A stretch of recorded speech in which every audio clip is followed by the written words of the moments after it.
Happy Friday, marketing interactive readers, and welcome back to Gen Z Perspectives. Yes. This week has been so fun. So fun. So many cool stuff that has come out. But let's talk about the first one that just happened not too long ago. Disney Cruise Line has taken over Sentosa for like a 3-month long activation. They're taking over the whole island. Everything that I'm talking from like Sensory-scape to like Palawan Beach to the southernmost point of continental Asia. Wow. Oh, you went to the event. Yeah, Right, and like the Sentosa line cable car, it was huge, and they were all like themed according to different themed areas in the Disney cruise. Very now cool. I kind of want to go to Disney cruise as if I How do we go? How do we get on that? I don't know.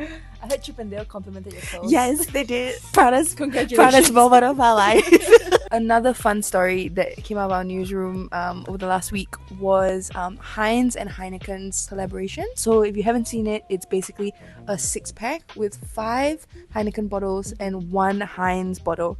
So I think the whole concept was that, you know, who doesn't have a cold beer with like fries and sauce on like game day? For me, it evoked like a sense of nostalgia, I guess, because like it's true, like why wouldn't you dip your fries in ketchup and have a cold beer while watching football? So I thought it was a very fun collaboration. I thought it was really smart as well that the collaboration came about quite naturally. They were not like actively seeking a partner, but like it was just there. It was just naturally there. And the bottles are like HEINZ, Heineken, like It did something for my brain when I saw like the high and then the Heineken. Perfect. And the last story, although it may not necessarily be wow so fun, it has taken over the newsroom a little bit. Former Mediacorp actress Joanne Peh went on a live stream to talk about how she had to like drop a live stream she was supposed to do for a brand because of like disrespectful behavior. Did an analysis piece on that. So what were people saying? I did. So we spoke to 3 content creators. They were saying that, you know, I think it basically goes beyond just a professional relationship between a brand and an influencer, or a merchant and an influencer. Common consensus was influencers still deserve respect at the end of the day.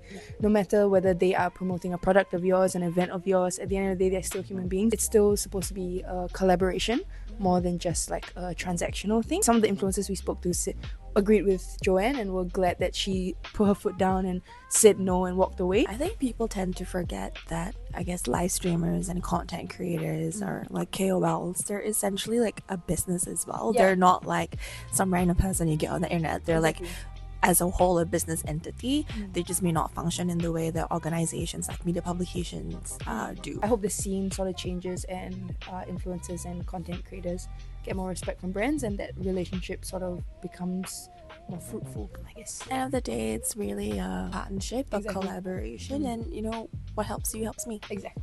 And yeah, that's all for today. Thank you so much for tuning in, and we'll catch you next week on Gen Z Perspectives. Bye.